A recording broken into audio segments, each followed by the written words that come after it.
Por exemplo, eu tenho uma série de versículos da Bíblia para falar para você que a prostituição é pecado. Que a prostituição é pecado e que Deus abomina a prostituição e que quem pratica a prostituição não herdará o reino.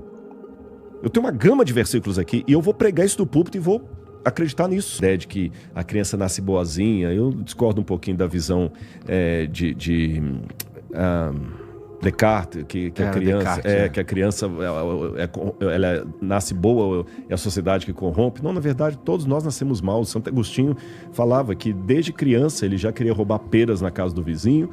E por que ele queria roubar peras? Não era fome, não era vontade de comer pera que tinha na casa dele, mas que a do vizinho era proibida. Você está entendendo? Então, essa é a radicalidade do Evangelho. Sabendo que nós somos propensos às coisas ruins e só aprendemos na dor, muitas vezes, o Evangelho não quer, a graça de Cristo não quer tornar você um melhor cidadão. É aí que bate o problema do Evangelho com as propostas sociológicas ou mesmo de autoajuda. Napoleão Hill e outros mais. A Bíblia diz que você não pode por si mesmo comprar sua salvação. Você pode até com um esforço físico emagrecer, com o esforço da mente deixar um vício. Você pode até mudar de vida em muitas coisas. Mas para salvar, só a graça de Cristo. E a graça de Cristo quer tornar você nova criatura. Não é só um pai melhor, não é um bom cidadão, é nova criatura, rasgar e fazer de novo. Foi a conversa que ele teve com Nicodemos. Senhor, Nicodemos, você precisa nascer de novo, da água do Espírito. Como é que nasce de novo? Eu sou um homem velho, eu vou entrar na barriga da minha mãe e nascer de novo? Nicodemos, se você não nascer da água e do Espírito, você não verá o reino de Deus. Só que as pessoas não querem nascer de novo, e elas precisam nascer de novo, se submeter.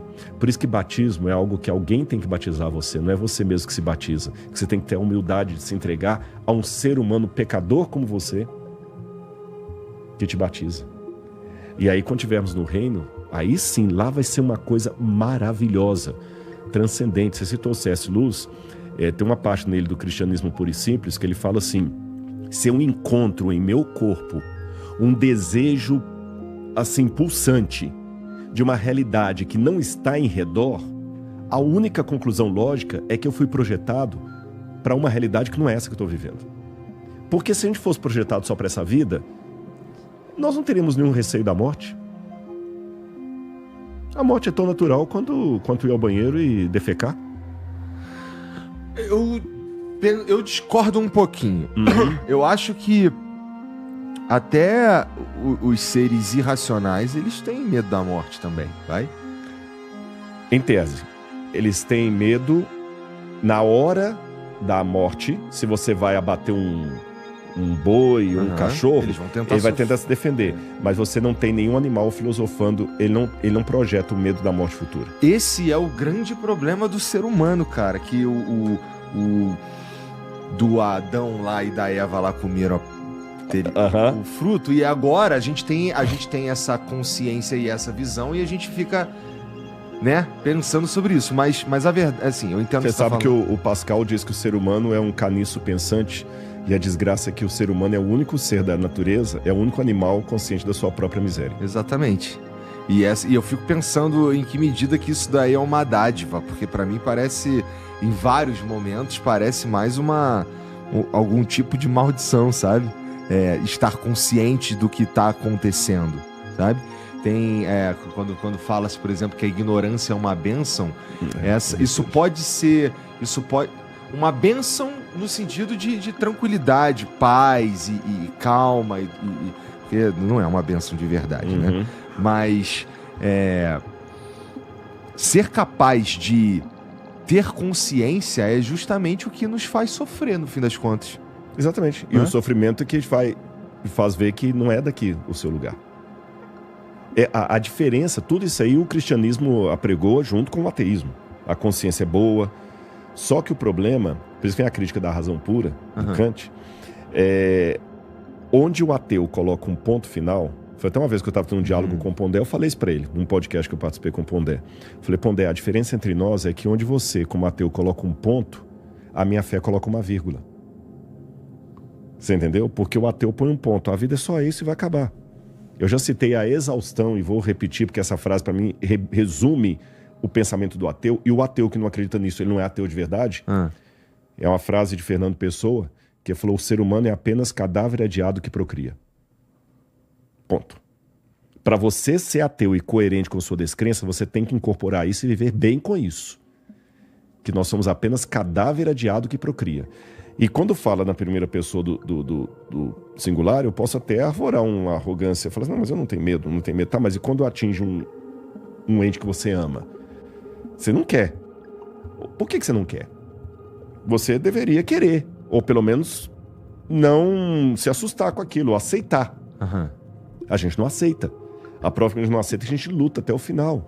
Então existe uma coisa ali dentro te impelindo a falar assim, não aceita, não aceita, não aceita, não entrega os pontos. A própria necessidade de sobrevivência que o Darwin colocou lá como um mote da evolução das espécies, né? Por que a gente não aceita? Porque se eu fosse ateu, eu simplesmente ia aceitar. Agora pode olhar que engraçado. Muitos ateus, é lógico, a gente também tem que separar aqui. Por exemplo, o Sérgio Sacani é um ateu, mas é um dos caras mais cristãos que eu conheço. Tá bom.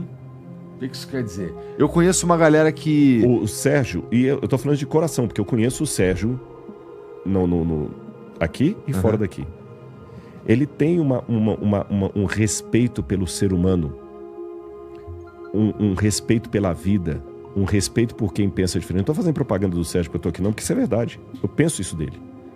Ele tem um respeito pela vida, pelo ser humano, pela pessoa que pensa diferente dele. Ele é um pai de família. Um camarada como poucos que eu conheci. Eu só lamento que ele não aceitou Jesus como seu salvador pessoal. Mas ele está seguindo em muitas coisas o evangelho. Ele só não sabe quem é o autor daquilo. Mas segundo a doutrina, isso não é suficiente, né? Ele chegará ao fim da vida. Você sabe que eu tomei grandes pancadas por causa de uma frase que eu falei aqui. Que eu falei assim, eu tô preparado para chegar no céu e encontrar um ateu ali. Mas como? Não pode, tem que aceitar Jesus como seu salvador pessoal. O papai está falando... Eu recebi pancada de todo lado. Porque a doutrina diz o contrário, né? O que eu quis dizer com isso? O que eu quero dizer? O que significa aceitar a Jesus? Eu acho que significa... Bom, se você dissesse pra mim assim, Igor, aceita Jesus, eu ia entender. Você quer que eu aceite toda a Bíblia como a palavra de Deus e, portanto, viva tentando pelo menos entender aquilo ali. Eu entenderia que você ia querer que eu me espelhasse em Jesus e fosse o mais próximo possível dele. E eu entenderia que eu precisaria de uma transformação, em geral, precisa-se de uma transformação pessoal grande e muitas vezes até deixar para trás coisas que te definiam até então, né? É isso que eu entendo quando falo assim, pô, aceita Jesus. Então, peraí, você está falando para eu aceitar Jesus? Já estou entendendo que eu preciso obrigatoriamente parar de fumar, por exemplo. Eu precisarei obrigatoriamente começar a congregar com mais frequência. Eu precisarei ler a Bíblia na intenção, não apenas para ler à toa, mas na intenção de interpretá-la e entender o que aquilo ali quer dizer, pelo menos para minha vida. Sei lá, eu ia por esse caminho. Nota 10 para você, se fosse um catecismo, ia dar até um corte. Igor ensina Rodrigo o que é aceitar Jesus. Já pode preparar um corte aí. Igor ensina Rodrigo que quer aceitar Jesus. Tá certo. Isso numa situação controlada, num ambiente controlado. Agora eu vou fazer a mesma pergunta numa paráfrase e depois vou dar minha resposta para você. Tá. O que é um parto correto dentro dos moldes convencionais da medicina? Se eu tivesse um obstetra aqui, ela fala assim, o parto tem que ter esse requisito, hospital limpo, asepsia assim, pré-natal assim, papapá. Ela vai passar uma lista de coisas do que é o parto correto. Tá. E bom para criança. Ok. E o tanto de índio que nasceu sem ter nada disso? E viveu. E sobreviveu. O tanto de gente que nasceu no mato sem isso e sobreviveu. Então esse é o parto correto dentro de um ambiente controlado e normal. Mas eu tenho que entender, Igor, que o mundo... está repleto de ambientes não controlados que fogem ao meu escopo. Por exemplo, a Bíblia diz em Marcos, capítulo 16, verso 16, se não me engano, acho que é 16. Quem crer e for batizado será salvo, quem não crer está condenado. Tá, então, se não batizou, vai ser condenado. Aí eu tenho lá em Lucas, capítulo 23, um ladrão na cruz que falou, mestre, lembra-te de mim quando entrares no teu reino. Jesus falou, em verdade te digo hoje, tu estarás comigo no paraíso. Ele não foi batizado. E aí? Mateus está contradizendo Lucas? Mas eu entro numa... Entendeu o meu problema com alguns que querem colocar tudo dentro da caixinha? Eu entendo, é verdade, tá bom. Então eu tô contigo. Porque existe uma... Por exemplo, Deus faz o que ele quer. Certo? Exatamente. Jesus falou isso para o Nicodemos, o Espírito sopra onde quer. Agora vamos lá. Dentro esse que é a minha bronca com os que me atacaram, eu tô falando para esteira, asneira, muita gente falou assim, Rodrigo tá errado. É bom, tem um monte de você especialista entendeu? De tudo. Não, mas então, e foram alguns foram educados, outros não, você entendeu? Rodrigo não pode falar isso, que ele vai encontrar ateu no céu. Não, o Rodrigão, ele como arqueólogo, muito bom. Como teólogo, ele é desprezível e tudo mais. Mas calma, sabe qual que é o grande problema? E olha que eu sou um teólogo. Você pode não gostar disso, meu irmão, mas eu tenho um diploma de doutorado em teologia expedido nem pela Igreja Adventista, pela Igreja Católica. Então, se a Igreja Católica deu um diploma de doutor em teologia para mim, quer dizer que eu consegui convencer os católicos que eu consigo entender teologia.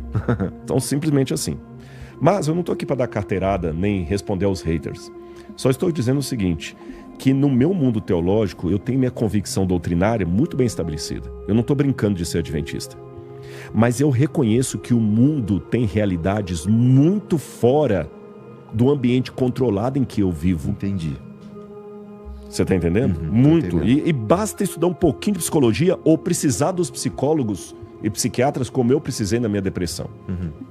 Por exemplo, eu tenho uma série de versículos da Bíblia para falar para você que a prostituição é pecado. Que a prostituição é pecado e que Deus abomina a prostituição e que quem pratica a prostituição não herdará o reino. Eu tenho uma gama de versículos aqui e eu vou pregar isso do púlpito e vou acreditar nisso. Mas quando eu vou olhar para a sociedade, eu tenho lá no interior, talvez, perto da casa onde eu moro, uma menina que foi abusada a infância toda pelo padrasto. Ela foi abusada. Depois ela foi abusada pelo irmão mais velho. E essa menina cresceu sem nenhum respeito próprio.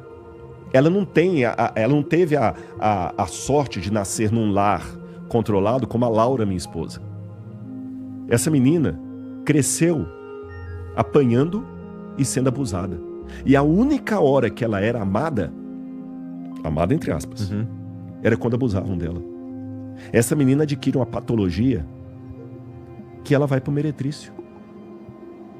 A mãe dela era prostituta. Talvez ela já era filha de um dos 20 parceiros que a mãe teve. Foi abusada por um desses namorados da mãe, por um irmão mais velho.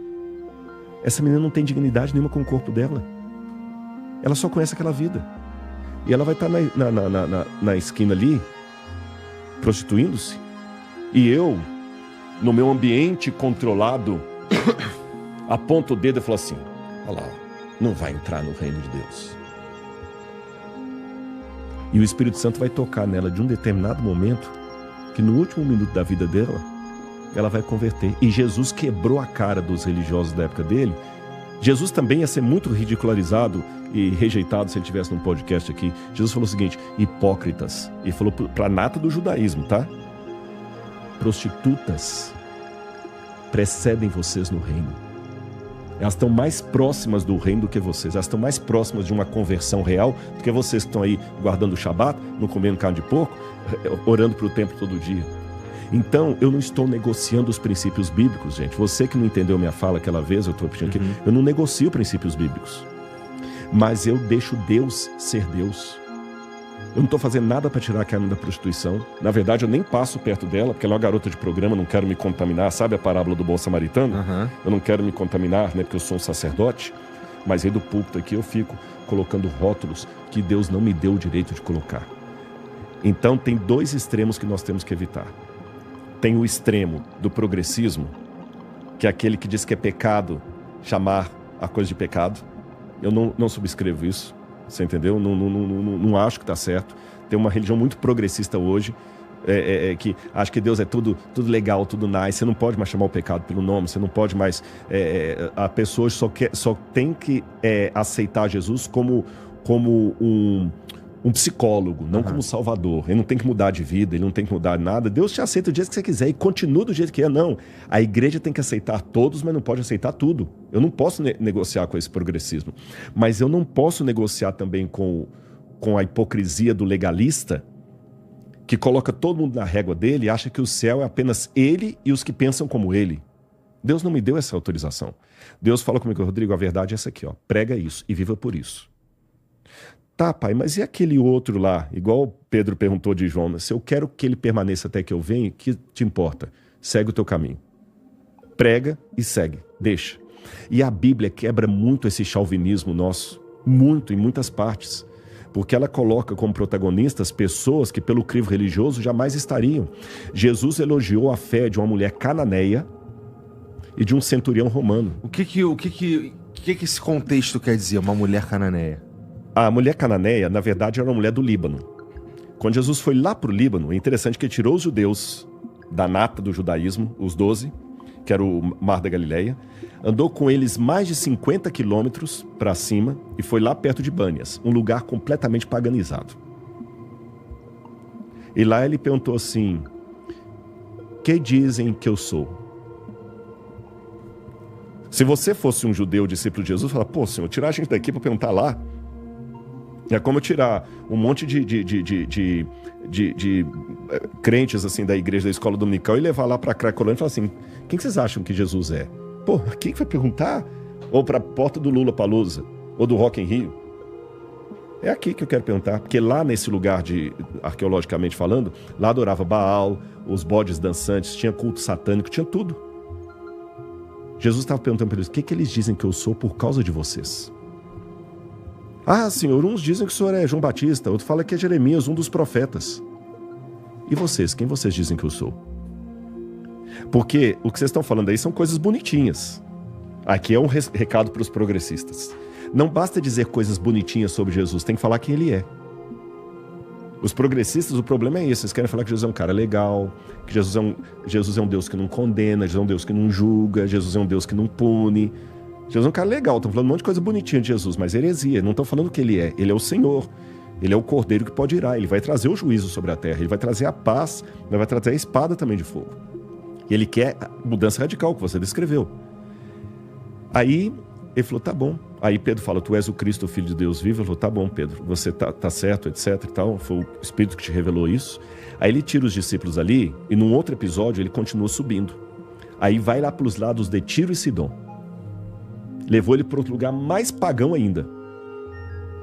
Aí quando Jesus estava voltando, uma mulher Ciro-fenícia, que é a região de Tiro e Sidom, porque hoje a gente fala a Síria é um país, o Líbano é outro, mas na época era um país só, Ciro-fenícia. Vinha daquela região clamando: Jesus, filho de Davi, tem misericórdia de mim que minha filha está endemoniada. Um evangelista a descreve como Ciro-fenícia, o outro descreve como cananita ou cananeia. Nem havia mais essa nomenclatura. Chamaram uma pessoa de cananeia, era o pior rótulo que você podia dar. É como chamar uma pessoa pobre de favelado. Tá. Ou chamar um negro de tição. Você tá entendendo? É uma maneira pejorativa. Não gosta desse povo, porque os cananeus eram os inimigos proverbiais do povo de Deus. Era o incircunciso. Entendido. Ou seja, ela era a representação de tudo que não prestava, em termos sociais.